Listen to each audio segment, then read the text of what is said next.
Muito bom dia, boa tarde, boa noite, dependendo da hora que você vai acessar esse vídeo.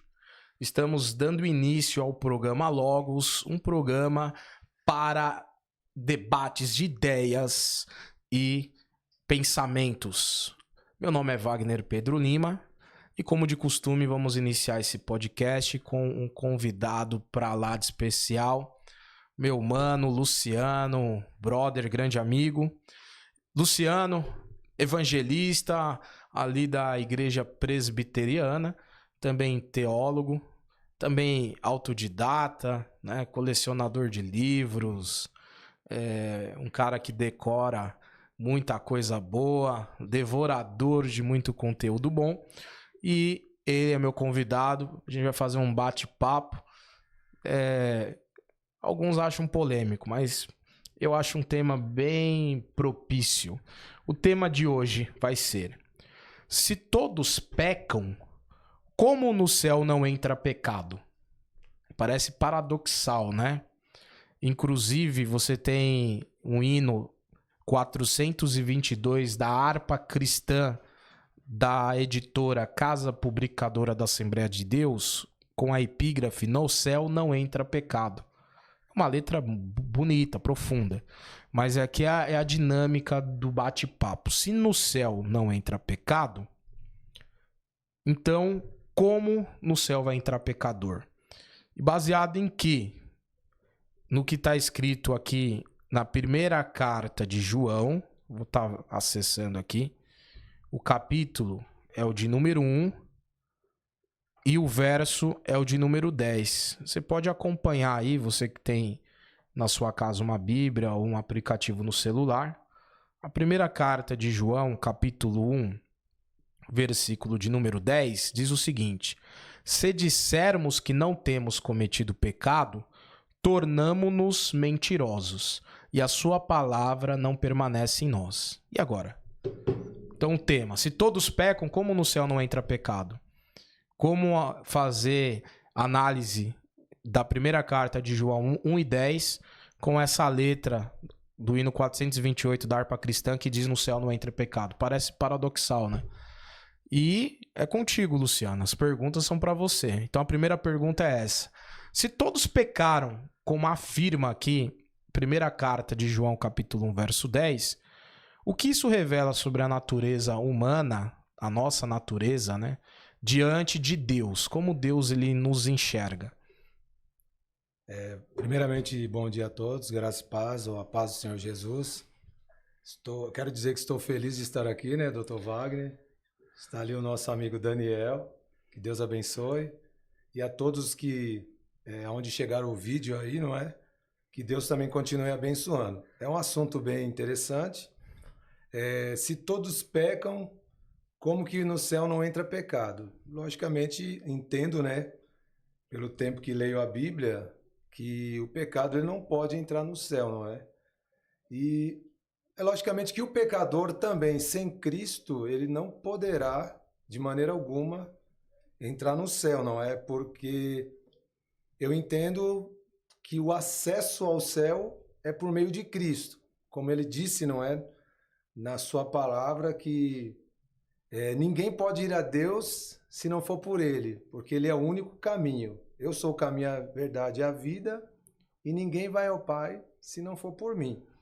Então eu entendo que, logicamente, que no céu não vai entrar pecado. E o pecador, para entrar no céu, ele precisa ser purificado por Cristo. Então é um assunto muito, muito interessante. Não vou dizer que o hino está errado, né? Que de fato no céu não entra pecado, mas quem entrará no céu?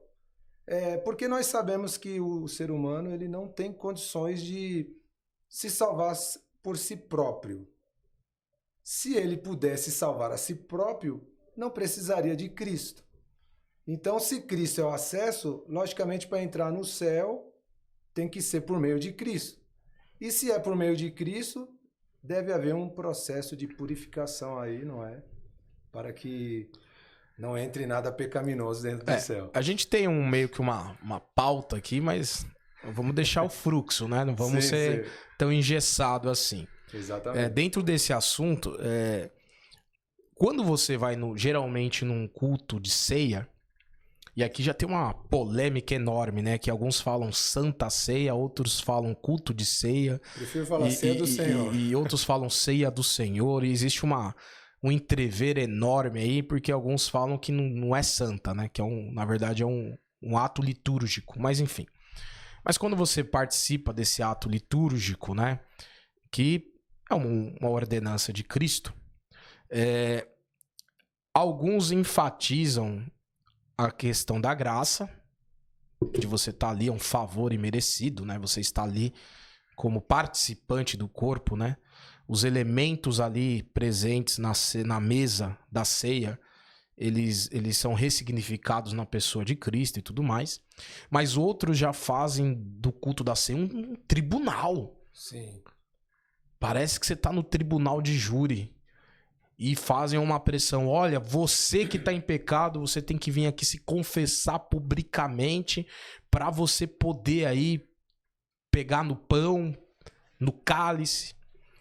E aí, eu li uma frase que eu achei bem interessante, que diz assim: uma igreja é um hospital para pecadores, não um museu para santos.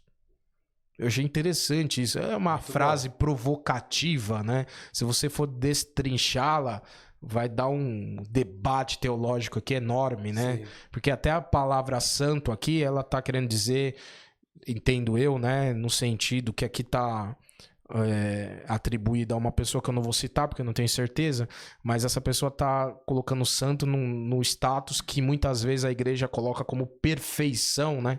E na verdade santo é separado. Exatamente. Não necessariamente perfeito, mas enfim, mas algumas igrejas fazem um verdadeiro tribunal que, dependendo do nível psicoemocional da pessoa, a pessoa vai suar mais que tampa de marmita no culto, né? Verdade. Ela vai ficar, meu Deus, e agora? E muitos se autopunem e não participam da ceia por causa que está em pecado. Mas veja bem, e quem não está em pecado? Comente sobre isso, meu nobre. É muito interessante o assunto, até porque depois que você expõe o seu pecado, porque eu também entendo que a pessoa deve ser bem corajosa para fazer esse tipo de confissão, né, principalmente em público, porque ali vai ter mentes de vários tipos de pensamentos e opiniões. E muitas delas não condizem com a Bíblia, com a palavra de Deus, até porque um dos textos aos Romanos diz que todos pecaram e carecem da glória de Deus. Se todos pecaram, e tem outros lugares da Bíblia que fala que não há um justo sequer. Se a gente é justo por alguma coisa, é por causa de Cristo, que somos justificados por aquilo que ele fez. E eu entendo o seguinte, que depois dessa confissão, publicamente falando, na ceia do Senhor lá, né, na mesa e tal, essa pessoa que confessou, possivelmente diante de Deus, ela vai estar absolvida porque ela está confessando, talvez está arrependida, ou talvez por constrangimento e medo vai lá e expõe aquilo que ela fez, talvez não em detalhes, e depois ela vai saber quem de fato tem amor de Deus ou não, porque infelizmente muitas pessoas vão mudar o comportamento e se achar no direito de achar que é melhor do que ela. Se a pessoa não conheceu o que é a graça de Deus e que ela também é pecadora, ela vai pensar, pô, eu não cometi esse tipo de coisa, então eu sou melhor do que ela, apesar que... Mas aí talvez não é aquela ideia de que pecamos com pecados diferentes? Sim. Porque nós temos naturezas humanas diferentes e temos desejos diferentes, né? Eu acho que é por aí. Sim. Então, quando eu gosto muito daquela passagem do Evangelho. Deixa eu ver se eu acho aqui fácil. É uma passagem muito interessante. Evangelho de João, capítulo 8. O verso 4 diz assim: colocando-no no meio, disseram-lhe: mestre, esta mulher foi apanhada em flagrante adultério. Na lei de Moisés não ordenou que tais mulheres sejam apedrejadas. E você, o que responde? Enfim, aí não vou ler o texto inteiro, mas lá no 11, Jesus ele vai dizer, né? Você conhece a história conhecida lá. Jesus usa ali de uma sabedoria, né? Enfim. E no final das contas, no verso 11, ele diz, né, para a mulher. No verso 10, ele diz: E levantando-se Jesus e não vendo a ninguém além da mulher, perguntou: Mulher, onde estão os teus acusadores? Então, Jesus não se inclui como acusador. Sim, ele né? não acusa. Ninguém te condenou? Aí no verso 11, e ela respondeu, ninguém, Senhor. Então lhes disse, nem eu tampouco te condeno. Vai e não peques mais. Mas é interessante que ele fala, eu não te condeno, mas ao mesmo tempo ele fala, não peques mais. Então, de certa forma, ele está dizendo que alguma coisa houve ali. Sim. Que era uma pecadora, com certeza. Não peques mais, mas não necessariamente que o pecado dela era o do adultério. Sim. Tem toda uma complexidade jurídica, né? Por exemplo, se ela foi pega em adultério, foi com um parceiro, né? E Sim. cadê ele? E cadê esse homem que não aparece? Só aparecem os acusadores. Já seria uma nulidade jurídica, ou outra nulidade jurídica. Cadê as testemunhas? Exatamente. Enfim, mas não é o tema aqui. Mas o tema aqui é a misericórdia de Jesus, né? Sim. E a gente vê que muitas pessoas não têm misericórdia. Não tem. Né? Não, você pecou e tal, e não vai participar da ceia, né? E é um outro tema polêmico, né? Até que ponto uma instituição religiosa pode proibir alguém de participar da ceia? Não é o tema de hoje, mas sim, é bem polêmico. É bem polêmico. Mas caminhando uma segunda pergunta, se o pecado é algo comum a todos, como o céu pode ser um lugar onde não entra o pecado? Boa pergunta, até porque Isaías 6, não é? Quando ele teve a visão lá do Senhor, e os querubins, se eu não estou enganado, eles ficam proclamando santo, santo, santo, dia e noite. E como você já disse a princípio, a ideia de santo é separado. Só que Deus, diferente do homem, não fazendo uma comparação, porque Deus não se compara ele com nada criado, ele é um ser transcendental, não é? Está acima de tudo e de todos. E ele é totalmente separado do pecado. Então, eu entendo que, voltando do início, não é? Que não tem como uma pessoa, um pecador, do jeito que somos, entrar no céu, exceto por meio de Cristo, por aquilo que ele fez e aquilo que ele está fazendo. E a ideia da misericórdia, você falou um ponto interessante, que se Deus pensasse igual ao homem, ninguém entraria no céu, porque às vezes, e muitas vezes se não tomarmos cuidado, qualquer um de nós, é lógico, também vou me incluir, podemos excluir uma pessoa, não, a pessoa pecou, não quero mais papo com essa pessoa. Só que Deus, ele não é o homem, porque se Deus fosse igual ao homem, ninguém estaria no céu. Estaria todos no inferno, né? Até porque, como o hino fala, né? No céu não entra pecado, né? Porque é um lugar incontaminado. A gente abriu esse programa lendo a primeira carta de João, capítulo 1, mas quando a gente vai aqui no capítulo 2, é muito interessante. Diz assim, meus filhinhos, escrevo estas coisas para que não pequeis. Exatamente. E, se alguém pecar, temos um advogado junto ao Pai, Jesus Cristo, o justo. Então, é muito interessante. Eu, por ser jurista, né, eu vejo o sistema jurídico aqui.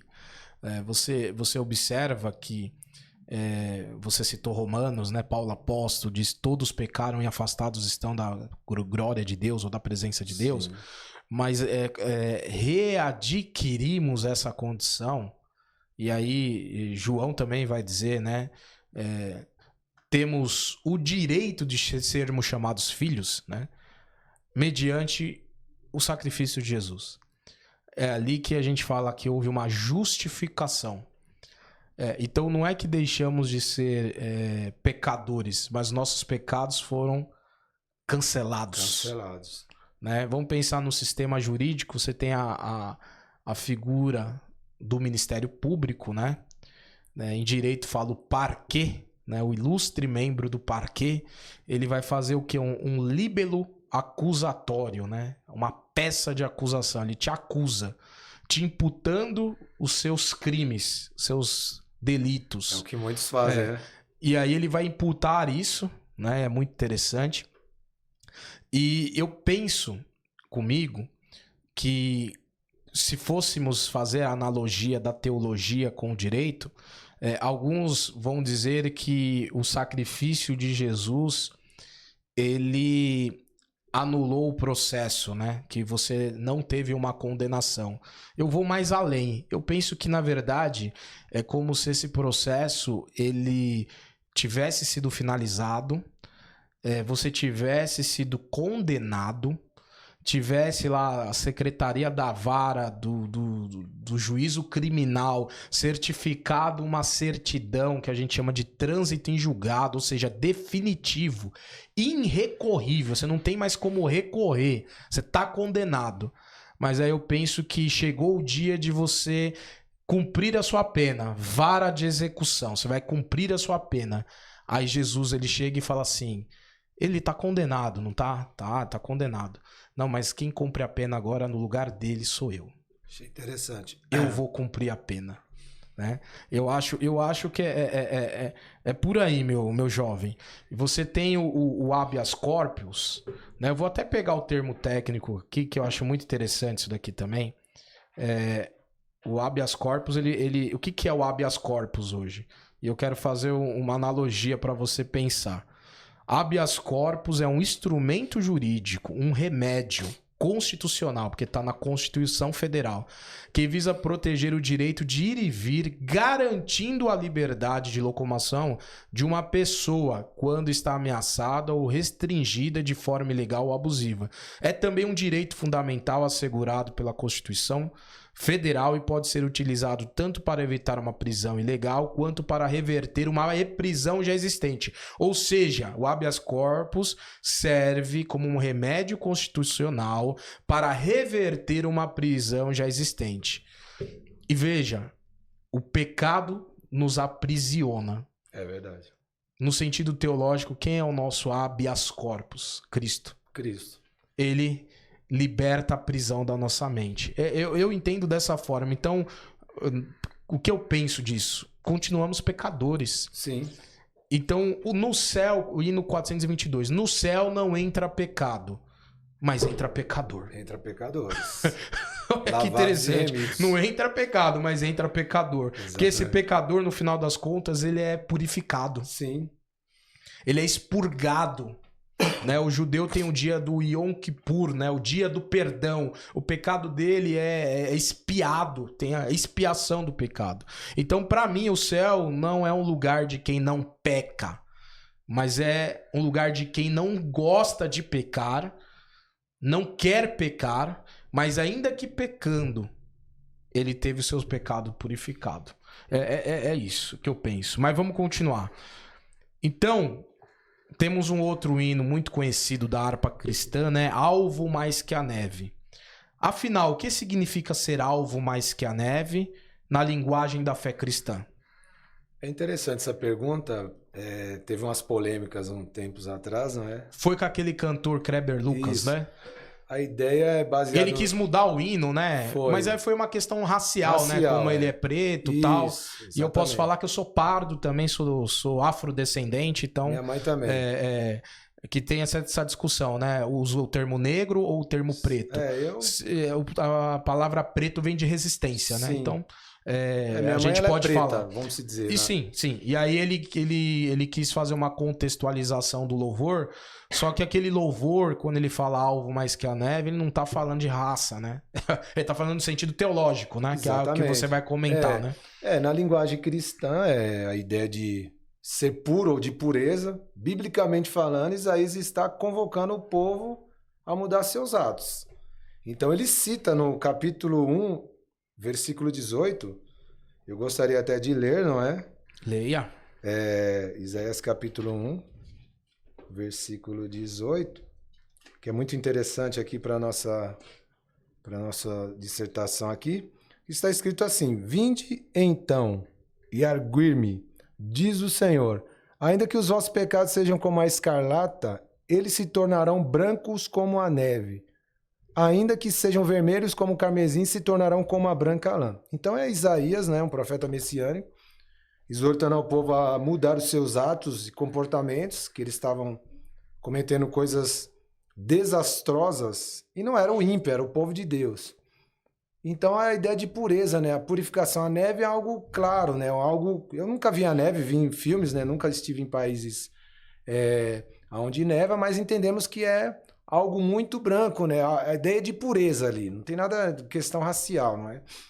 Então, na linguagem da fé cristã é que os nossos pecados que nos mancham, que nos sujam, que nos denigre, eles são purificados a ponto de a pessoa ser alvejada mais do que a neve, né? Ou da branca lã, não é? E é interessante que só Cristo pode fazer isso. E interessante que você fala do acusador, não é? Tem muitos fazendo o papel do diabo, acusando algo que Deus já perdoou. E o certo não é pecar, né? Mas como somos pecadores, volta e meia pode acontecer, né? O reverendo Augusto Nicodemos, ele disse que para o cristão o pecado é um acidente, né? Eu não posso fazer dele vitamina, não é? E eu tenho que sentir o peso do meu pecado. Eu costumo dizer que eu não tenho tempo para ficar olhando para o pecado das pessoas, ou dos meus irmãos, ou até das pessoas que não conhecem a Deus, porque eu tenho que tratar os meus juntamente com Cristo. Porque ainda tem áreas da minha vida que eu preciso tratar. E eu tenho que constantemente vigiar. E você falando sobre o advogado, eu não tenho certeza se é no livro do O Impostor que Habita em Mim, do Menning. Tem um trecho lá que ele faz uma analogia de um fato que aconteceu num presídio, que fizeram uma pesquisa e perguntaram para muitos presos, por que você está aqui? A maioria disseram, eu sou inocente, eu não deveria estar aqui, estava na hora errada, no lugar errado. Mas teve um que ia para prisão perpétua. Ou melhor, ia para ou cadeira de morte ou a injeção letal. Não me lembro agora. Enfim, pena de morte. Pena né? de morte. Aí ele disse, aí perguntou, e você, por que você está aqui? Ele falou assim, eu estou aqui porque eu mereço. Porque os meus crimes me condenaram. Eu ia para a morte. Porém, aconteceu alguma coisa que eu não sei explicar, eu só peguei prisão perpétua. Mas eu merecia a morte. Aí ele transfere esse testemunho, não é? Vamos dizer assim, para as pessoas que conheceram e entenderam o que é a graça de Deus. E a minha oração mudou, doutor Wagner. Eu comecei a orar dessa forma. Toda vez que eu cometo algum delito, um pecado, porque eu sou um pecador, e eu reconheço meus pecados diante de Deus, eu falo, Deus, eu pequei de novo isso. Eu mereci ir para o inferno. Eu mereço ir para o inferno porque eu pequei contra um Deus santo, mesmo sabendo que eu não deveria fazer. Eu tive um amigo, para finalizar esse trecho aqui, essa parte, e ele começou a jejuar um pouco mais do que o normal, e um dia ele pensou que não tinha pecado. Como você leu o texto aí, né? Se dissermos que não temos pecado, fazemos dele mentiroso. E a sua palavra não está em nós. E ele estava achando que não tinha mais pecado, até que um dia um motorista, ele de bike, de bicicleta, o motorista fechou ele e, sem querer, escapou um palavrão. Ele se afastou da igreja por causa disso. Porque ele se decepcionou com ele mesmo, porque ele achava que ele não tinha mais pecado.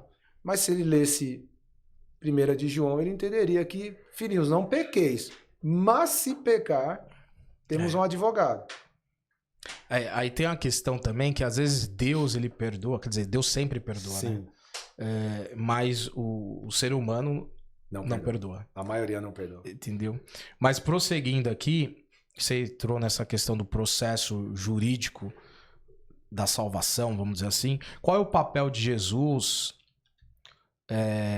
nessa purificação do pecador ou do Espírito Santo para que ele possa, essa pessoa, entrar no céu? Esse processo, ele se dá na graça de Deus e no arrependimento, né?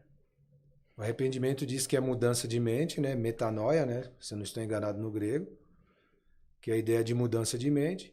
Só que a nossa mente e os nossos pensamentos, eles estão em constante, às vezes em evolução e às vezes em mudança, não é?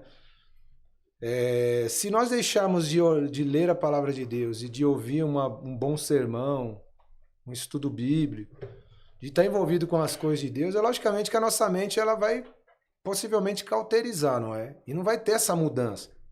Parece que Romanos também, capítulo 12, fala para não se conformar ou não se amoldar com este mundo, não é? Isso aí. Mas renovar a nossa mente com a renovação, não é? Com certeza da palavra de Deus. Aí fica meio difícil, né? Porque o arrependimento e a graça, eles estão interligados, não é? A graça é o favor imerecido que alcança o pecador mediante a fé. Como Paulo disse aos Efésios, né? Não vem de vós, é dom de Deus. Para que ninguém se glorie, né? Porque o ser humano já se gloria com pequenas coisas. E tem muito, né? Que eu oro mais, eu jejuo mais e coisa do gênero assim. Sim, né? Se torna uma competição, né? Por que não dizer, não é, que hoje parece que a cristandade, ela tá fragmentada, não é? Parece um time de futebol. Se eu sou da Assembleia, eu não posso ter a comunhão com o meu irmão da Batista. É lógico que tem pensamentos diferentes, tem teologias um pouco diferentes, mas eu entendo que o Cristo é um só, não é? E é isso. O arrependimento eu entendo que é fundamental para esse processo, não é? Que foi efetuado na cruz do Calvário. Muito bem. Vamos caminhando aqui. Dentro dessa aqui, é bem interessante isso aqui. Se a salvação é pela graça, isso anula, né, ou tira a responsabilidade, né, da necessidade de um arrependimento e de uma mudança de vida, que também tem aquele negócio, né, principalmente hoje, né, a pessoa ela diz assim, não, porque nós temos que ter uma teologia inclusiva e aceitar todo tipo de pessoa com todo tipo de comportamento, né, mas existe diferença, né, entre você ser uma pessoa de acolhida, né? Deus ser uma pessoa que acolhe, com Deus tolerar todo tipo de comportamento, né? Sim. É interessante a sua pergunta, porque parece que é aquela ideia, venha como está e fique do jeito que você quiser, não é? Então o evangelho não é bem essa ideia. Alguns têm essa ideia. Muitas pessoas, porque nos dizer até no nosso meio. E às vezes uma tentação, porque os nossos pecados, eles... Vamos se dizer assim, vamos supor que eu tenho um pecado de estimação. Eu não quero largar aquilo, então tá tudo bem. Deus, ele entende, a graça de Deus é o favor imerecido. Tô salvo mesmo, mas não é bem isso. Olha aí. Eu, particularmente, eu assim, das vezes que eu cometi alguma coisa que eu sei que desagradou a Deus, até porque pecado quer dizer errar o alvo estabelecido por Deus. Bom, importante. Mas numa linguagem mais popular é a ideia de quebrar os mandamentos. Então, nossos pecados... eles quebram o mandamento de Deus. E eu, por minhas forças, não tem como eu acertar o alvo. Porque somente Cristo, ele cumpriu tudo e todas as coisas. Ele cumpriu a lei. Então, essa ideia de, eu estou salvo, então posso fazer o que eu quero, é uma arrogância, não é? O eu está à flor da pele e eu não quero deixar Cristo me moldar por aquilo que são os padrões, não é? Como ele mesmo disse, aquele que quiser seguir após mim, negue-se a si mesmo, tome a sua cruz e siga-me. E cruz é sinal de renúncia, né? Porque Jesus, ele abraçou a cruz por nós, para nos salvar, não é? Então, assim, eu deveria seguir e forte. Devo seguir esse exemplo, não é? É forte, hein? Por nós, né? Por nós. Todos. É isso aí. Caminhando aqui. Então... você vê diferença entre pecar e viver no pecado? Uma boa pergunta. E como você acha que impacta isso na salvação, né? Porque aí, quando fala em salvação também, a gente tem que entender que tá falando salvação do quê? Exatamente. Aí você comenta um pouco sobre isso, essa questão dos dois caminhos. Sim. Porque tem pessoas que crê numa universalidade. Todos vão ser salvos e é isso aí. Pode fazer o que quiser e no final tudo acaba em pizza, até o diabo vai ser salvo. E tá tudo certo, né? Não é bem por aí, não é? Até o diabo vai ser salvo. Biblicamente falando, não é? Porque tem uns pensamentos assim, né? Tem. Alguns abraçaram essa teologia. Tem muita gente que pensa assim. O próprio Cristo diz que ele já está condenado, não é? E ele também diz que aquele que não crê nele também já está condenado. Tem muitas pessoas que às vezes diz que crê, mas às vezes até eu já me peguei nesse... Eu falei, será que eu creio mesmo? Mas, Senhor, será que eu sou salvo? Porque assim, passa isso às vezes na nossa mente.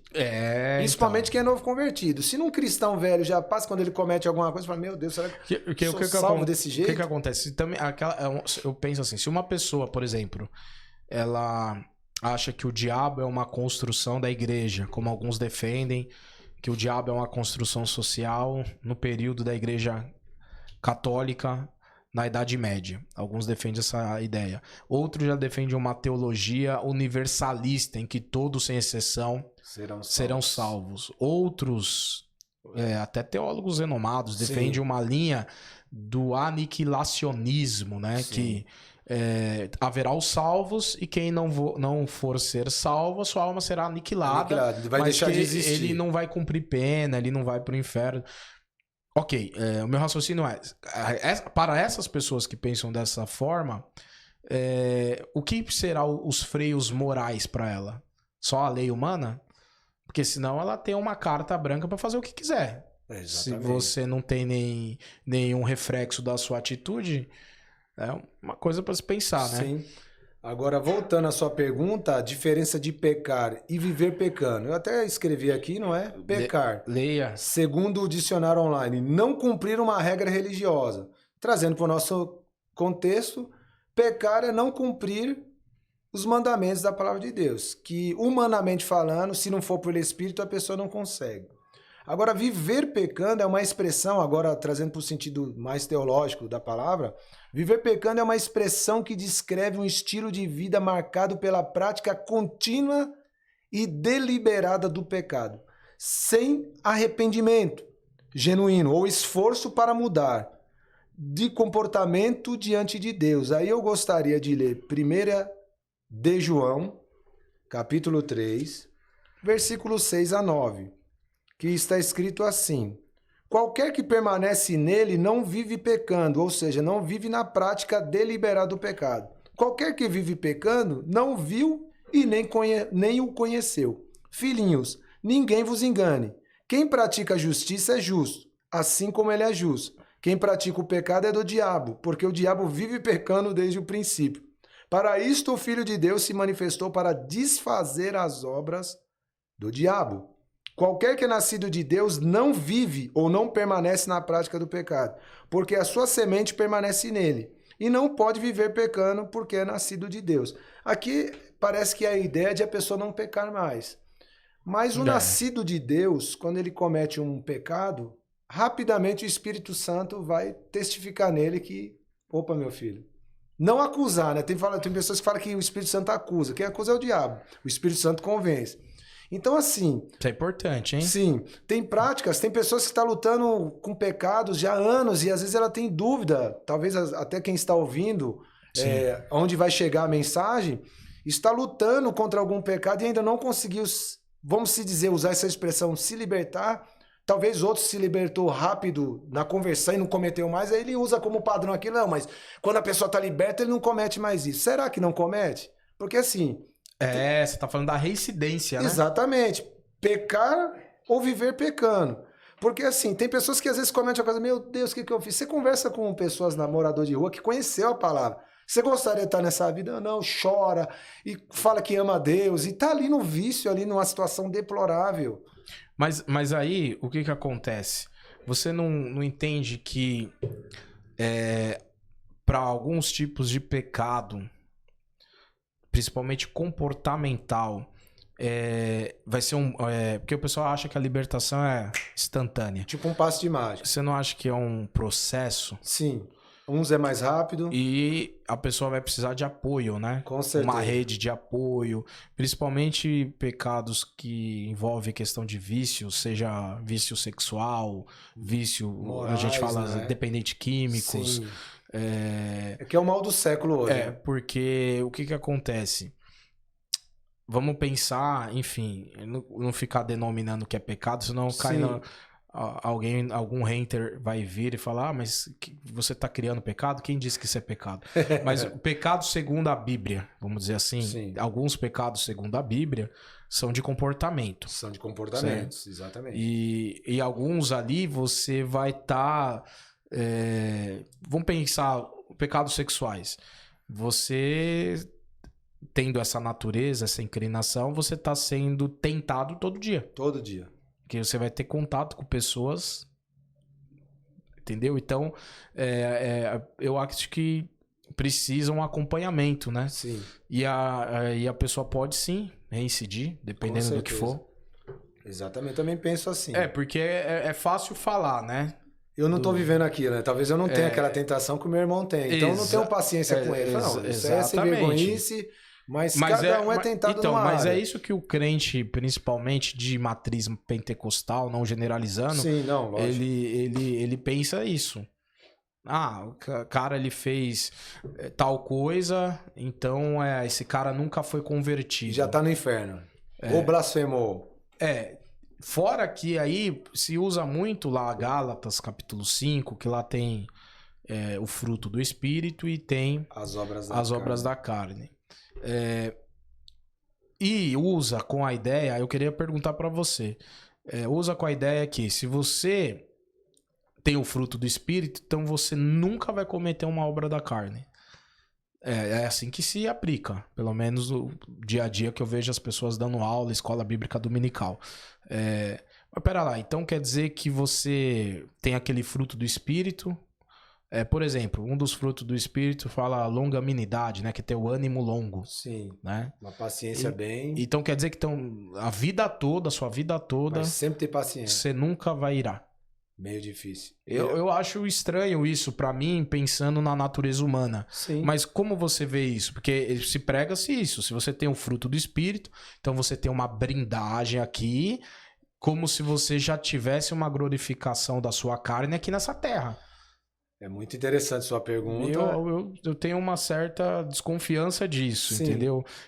Pra mim, existe uma transitoriedade entre esses dois lados aí, que Sim. é o que Paulo vai falar, a luta da carne com o espírito. Eu vejo isso, que Sim. a pessoa ela tem fruto do espírito, mas em momentos ela pode vacilar e cometer uma obra da carne. Com certeza. Então eu penso dessa forma também, até porque você leu 2 textos. A mulher que foi pega, né, no ato de adultério, Jesus disse para ela no final: vai e não peques mais. Porém, o discípulo, que era mais, vamos dizer, íntimo, que você também leu na epístola que leva o seu nome, que foi João, ele diz: filhinhos, não pequeis. Mas, aí ele abre um precedente: se vocês pecarem, temos um advogado. Então, há a possibilidade de mesmo um cristão já maduro, se ele não vigiar, ele vai cometer algum pecado. Por exemplo, eu não lembro se foi Martinho Lutero, não tenho certeza, mas algum deles, dos reformadores, disse dessa forma, que ele tinha 2 cães dentro dele brigando o tempo todo. Aí alguém curioso falou: mas quem é que vence?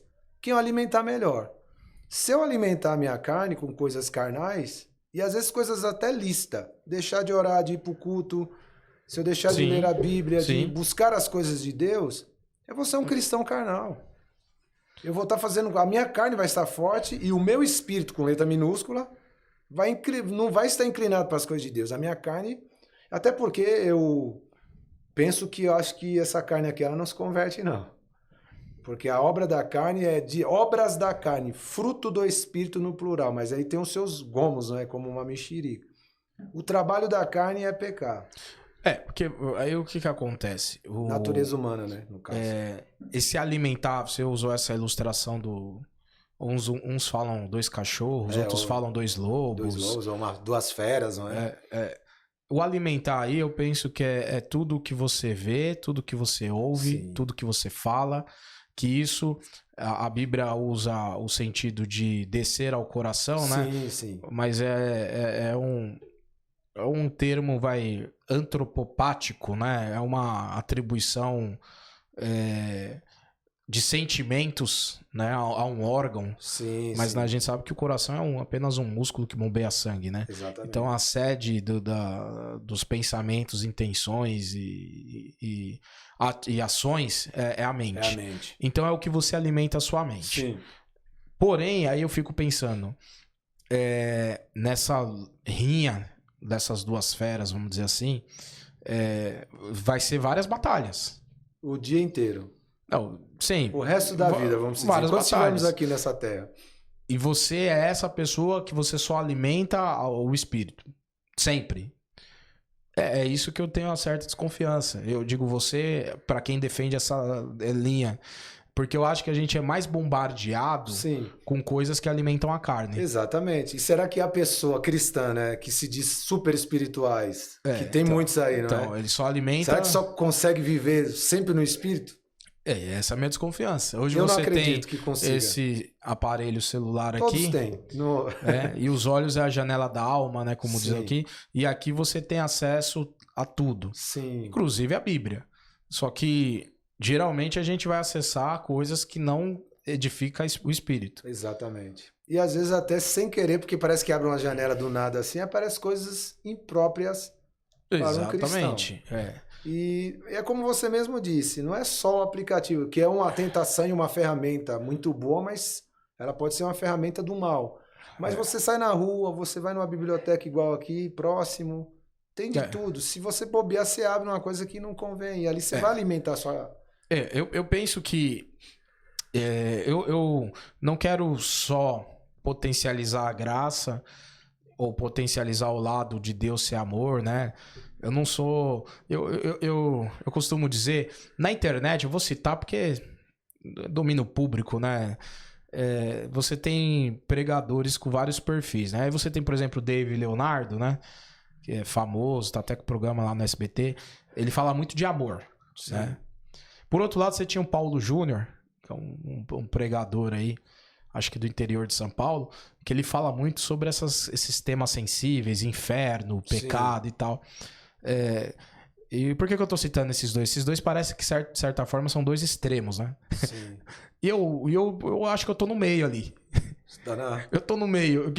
Que pra mim, é uma mensagem só terrorista, que mete medo em você, que você vai pro inferno e tal, parece que você anula a graça. Sim.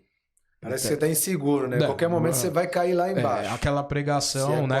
Por sinal, o livro maravilhoso, né? Do Jonathan Edwards, né? Pecadores na mão de um Deus irado. Sim, em alguns momentos Deus vai te inspirar você trazer um sermão dessa natureza. Sim. Mas Deus, ele não tá só irado com você. Senão, estaríamos todos condenados. Então por que a graça? Estaríamos todos condenados. Porém, né? Uma pregação que você só prega o amor de Deus... Nunca uma correção. Fica um desequilíbrio. Então, assim, no meu ponto de vista, Deus não é um Deus zorro. O que é um Deus zorro? Né? Lembra do Zorro? Ele usava uma máscara, né? Usava uma capa e um chicote na mão, né? Sim. Que só tá querendo te chicotear. Mas Deus também não é um Deus, né? Igual o desenho dos ursinhos carinhosos, que você tá correndo no arco-íris e aquela coisa Só toda. Maravilha. A gente não pode ser bipolar, né? Polarizado nisso daí. Então, sim, Deus, ele tem amor. Deus tem justiça. Deus tem graça. Deus tem misericórdia. Mas Deus tem coerência. Então, eu acho que é por aí que a gente tem que ver Deus. Mas seguindo lá, aqui a nossa ideia, por que é importante confessar então os nossos pecados, como diz em primeira carta de João, capítulo 1, verso 9, mesmo sabendo que Deus já conhece tudo? Interessante também essa pergunta, porque a pessoa poderia cair nessa tentação. Deus já sabe, nem vou falar nada. Ele já sabe. Não, mas a Bíblia fala que devemos confessar. E eu até escrevi aqui porque a importância da confissão está relacionada com o processo de purificação, como em 1 de João 1:9. A confissão está profundamente relacionada à purificação do pecado na perspectiva bíblica, sendo um elemento essencial no processo de arrependimento e restauração espiritual. Então tem que haver a prática de confissão. É lógico que vai ter coisas que eu não vou confessar em público. Eu vou confessar entre eu e Deus. Tem outras que talvez há necessidade. Talvez. Porque dependendo para quem você for confessar, você vai estar na boca do povo, né? Esse programa é muito bacana, né? Sim. Que ele vai te dar, assim, brechas para você fazer vários outros temas, né? Sim, sim. De um tema, ele vai destrinchar em vários subtemas e tal. Mas eu penso o seguinte. Quem perdoa o pecado é Deus. Sim. Aquele negócio de perguntar para os irmãos da igreja: olha, o nosso irmão aqui confessou, você aceita perdoá-lo, né? Ou você perdoa? Não faz o menor sentido para mim isso daí. E depois a pessoa, não, perdoa, mas aí depois o irmão tá lá fora, ninguém conversa com o irmão, deixa o irmão excluído. Não, mas se alguém falar assim, eu não perdoo, isso vai mudar o que na minha salvação? Nada. Você tem essa opção de não perdoar? Eu não li isso na Bíblia. Quer dizer, eu acho que vai ser prejudicial para a pessoa que está dizendo, eu não vou perdoar. Dito isso, aí fica a seguinte questão para mim. O que deve ser confessado publicamente e o que não deve? E aí aqui eu tô como apresentador para fazer pergunta aqui, tô dando meus pitacos, né? Quem vai assistir essa gravação não é obrigado a concordar comigo e tá tudo certo também. Toda unanimidade é burra, né? Você tem que mesmo é que discordar com respeito, Sim, né? com certeza. E com diálogo, Opiniões. faz as suas ponderações e dentro do possível a gente pode dialogar. Com certeza. Mas para mim, você confessar publicamente um pecado é só se esse pecado já é público. Sim, exatamente. Já está evidente.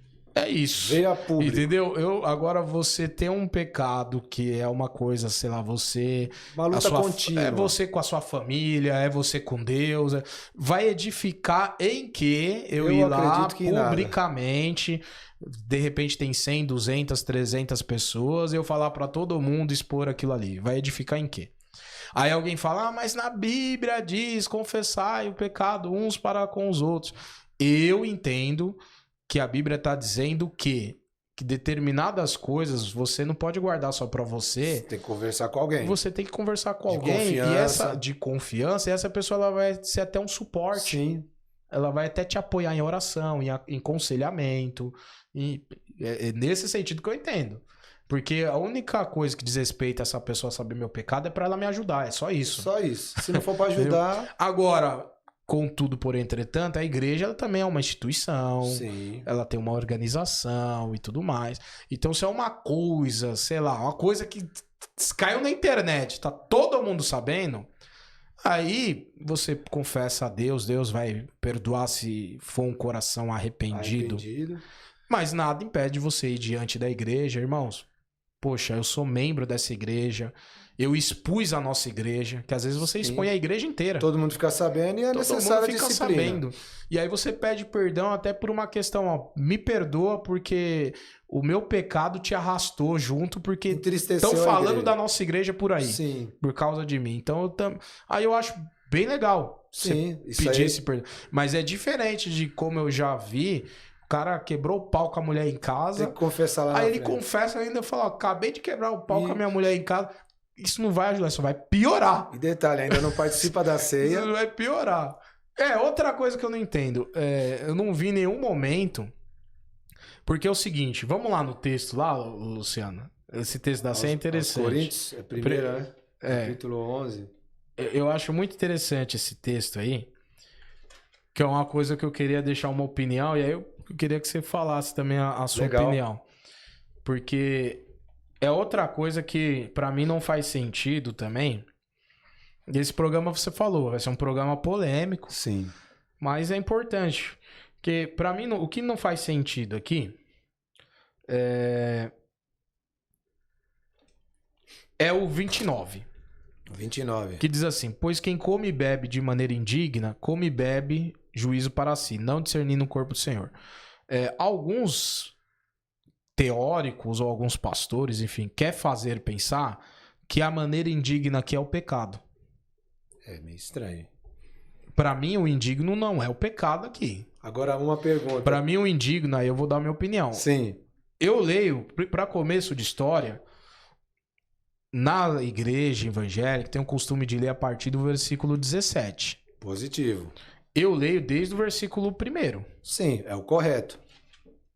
Exatamente. E ali, Paulo está falando o quê? Instruções para a reunião da igreja, e aí ele vai contar toda uma história lá de um problema social, que alguns crentes estavam excluindo outros, e aí ele estava ferindo o corpo de Cristo no sentido da irmandade, exatamente, da falta de consideração e tal. Então ele tá construindo toda uma situação, e aí ele vai falar que, pô, tinha gente lá se embriagando, comendo, tá dando a entender que o pecado ali, tá dando a entender... Fazendo uma comparação com o que Paulo também vai dizer aos Gálatas no capítulo 5 das obras da carne, sim, ele está dando a entender ali que o pecado são 3. glutonaria, Sim. bebedice, Alcoolismo, né? alcoolismo, Embriaguez, no caso. isso, e o problema de relacionamento entre os irmãos da Que igreja. parece que havia uma panela se fosse nossa época. Se fosse chegar... Pra mim é isso. Então, quando ele vai lá e ele fala aqui do indigno, pra mim o indigno aqui quem é? São essas pessoas, mas Pode não ser, por causa sim. desses pecados específicos. Poderiam ter mais, né? Que ele não menciona. Com certeza, mas pelo caso do cara não parar ali, sabe? Dar aquela respirada, deixa eu ver o que eu tô fazendo aqui, Fazer uma reflexão. deixa eu fazer uma reflexão do que isso é importante pra mim, deixa eu analisar nesse memorial aqui, eu preciso lembrar o que Jesus fez. É isso que eu entendo, que o cara tá ali, pô, como se fosse você no sábado à noite comer uma pizza. Ele tá ali sem reflexão, sem introspectiva. Tá com a Tá nem igreja aí com nada. reunida. Aí eu entendo que é esse indigno que ele tá Sim. falando aqui. É interessante. É, a isso sua é o que eu penso. Porque exegese se eu do falar texto. assim, quem tem pecado aqui não vai tomar ceia, meu Ninguém irmão, vai tomar. nem vamos pra ceia. Ninguém toma. Já vamos ficar em casa já. Aí a grande pergunta, quem hoje é digno de participar? Ninguém. Agora, quem pode participar? Aquele que reconhece que é indigno, se eu não posso. É aí, tipo, o cara fazer... Aí tem, que nem se falou, aí tem um cara que faz a autopunição. Eita, Não, eu tô... Pô, sei lá, chutei o cachorro essa semana. não vou participar. O cara me deu uma fechada no trânsito, chamei ele de fariseu e tal.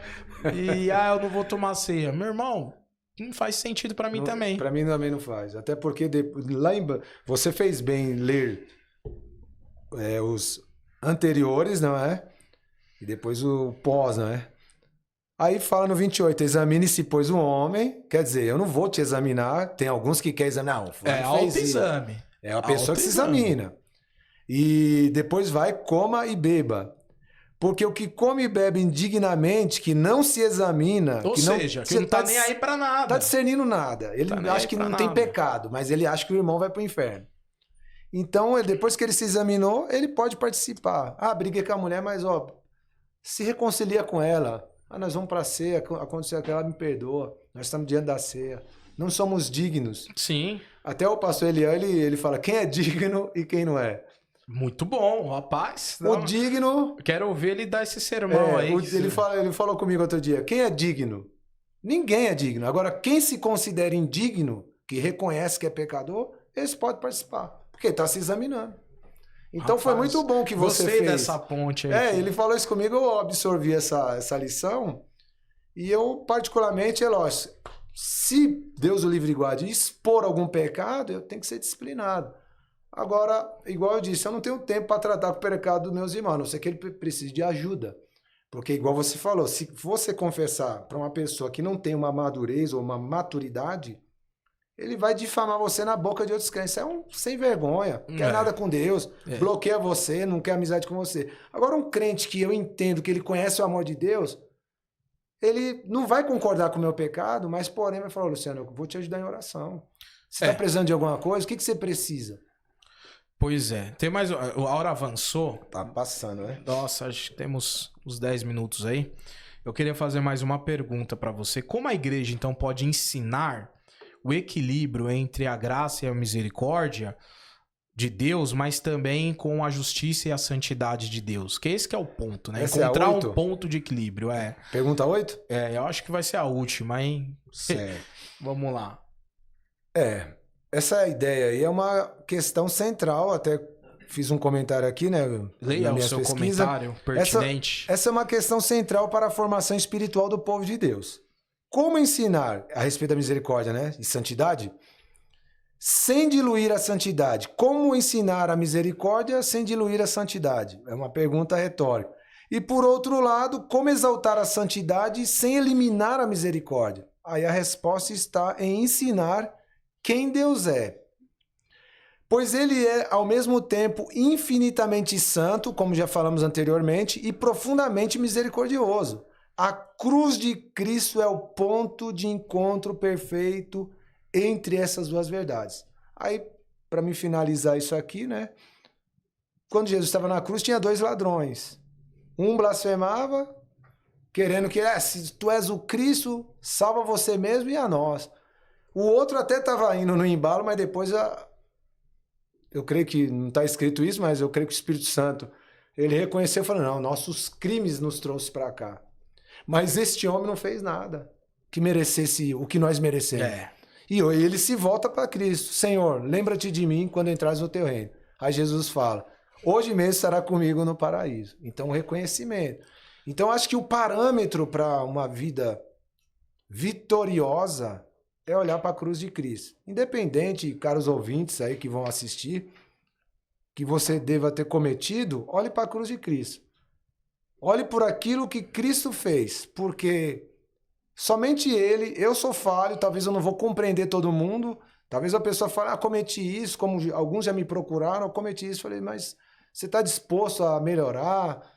Como que eu posso te ajudar de alguma forma? Não, ora por mim. Não, só de você ter me dado atenção já foi o suficiente. Então, quer dizer, às vezes a gente vai como condenador, né? E não é isso que Cristo... Cristo não condenou aquele ladrão, ele era um ladrão. Ladrão. Vamos dizer isso. Pena que era para ser cumprida naquela época. E eu quero encerrar aqui, Luciano, depois você também deixa seu contato. Beleza. Eu procurei, não achei no celular, mas enfim, tem uma história muito interessante. Um pai muito dedicado na sua paternidade e com uma condição social razoável, vamos dizer assim. Pensa num pai de classe média, tinha um filho, e esse filho ali entrando na adolescência, fez amizade com um garoto já de uma família disfuncional, desestruturada, de classe baixa. E o pai permitiu, né? Foi permissivo nessa amizade. E essa amizade do seu filho com esse amigo perdurou por anos, até adentrando aí a juventude. Ambos jovens, né? É interessante, eles se apaixonam pela mesma garota. Só que a garota, ela priorizou o quê? Um menino da periferia lá, da classe baixa. E o outro, que era meio que playboy, não aceitou muito bem, né? Um dia, os dois amigos brigam, entraram em vias de fato, e por acidente, na briga, na luta corporal, vamos dizer assim, um menino rico, vamos pensar, um menino rico e um menino pobre, para você fixar na sua mente. O menino pobre, sem querer, mata o menino rico. Ele cai, bate a cabeça e morre. Esse menino, ele responde o processo, ele é condenado, obviamente. Sim. E ele cumpre a sua pena por um longo período.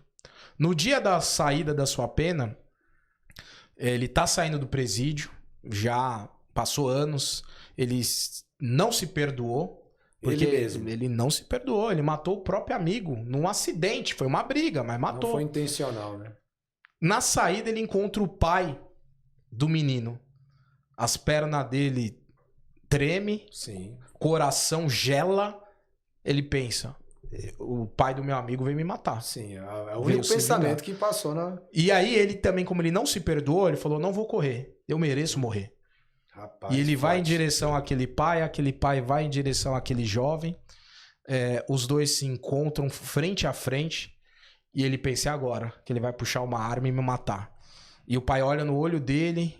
E ele olha de volta e ele fala, pra que tu vieste aqui? Aí ele falou, eu quero te fazer uma pergunta. Ele faz. Você se arrependeu? Ele, desde os 5 minutos depois, me arrependi. Que ele cometeu o delito. Foi um acidente. Foi um acidente, E aí o pai faz mais uma... Eu quero te fazer outra pergunta. Faz. Pra onde que você vai agora? Ele falou, eu não tenho pra onde ir, não tenho onde ficar. Meu Deus. Aí o pai olha e fala assim, olha, eu tenho 2 coisas pra te dizer. Pode dizer. Eu falei, primeiro, eu te perdoo. Isso é emocionante, hein? Eu te perdoo. E isso é misericórdia. Aquele pai, ele tinha o poder de executar uma justiça contra aquele rapaz. A vingança, né? Tinha o poder. Ele perdeu o maior patrimônio dele, que era o filho. Misericórdia. Só que tem uma coisa muito mais forte que a misericórdia. Ele fala assim, você não tem onde ficar, né? Não, não tenho. Sabe quando você em casa ficava com meu filho, vocês passavam as noites juntos lá no quarto do meu filho? Sim, lembro. Muitos bons momentos. Pois então, o quarto dele tá montado, porque eu nunca tive coragem de entrar lá e desmontar. Você vai lá e você vai usar o quarto do meu filho e você vai morar no meu teto e vai comer da minha comida enquanto você precisar para se reestruturar. E isso é graça. Graça de Deus. Eu faço mais do que você merece. E aqui eu quero encerrar com uma frase que é a seguinte: o céu não é lugar para perfeitos, mas para arrependidos. Muito bom. Luciano, deixe seus contatos e a sua consideração final. Acho que você tem 1 minuto. Eu quero agradecer a todos, ao nosso irmão Daniel, Dr. Wagner, que fez o convite. E quero agradecer a todos que vão ouvir. Espero que seja muito edificante, um assunto a se pensar. Meu contato é 11 9 6121 6041. E contato para ministrações, sim, palestras. Estamos aí disponíveis, né? Procuro ser o mais claro possível, né, nas conversas. E foi muito bom esse último ponto. Isso é graça de Deus. De fato, o amor de Deus é isso, não é? Muito obrigado aí. Que Deus abençoe, Dr. Wagner. E é isso aí. Já que a gente falou tanto de graça, né? Que o amor de Deus Pai, né? A graça do Filho Jesus Cristo. Amém. A comunhão, a consolação do Espírito seja com você, querido ouvinte. Que Deus te abençoe. Um forte abraço. O programa está encerrado. Amém.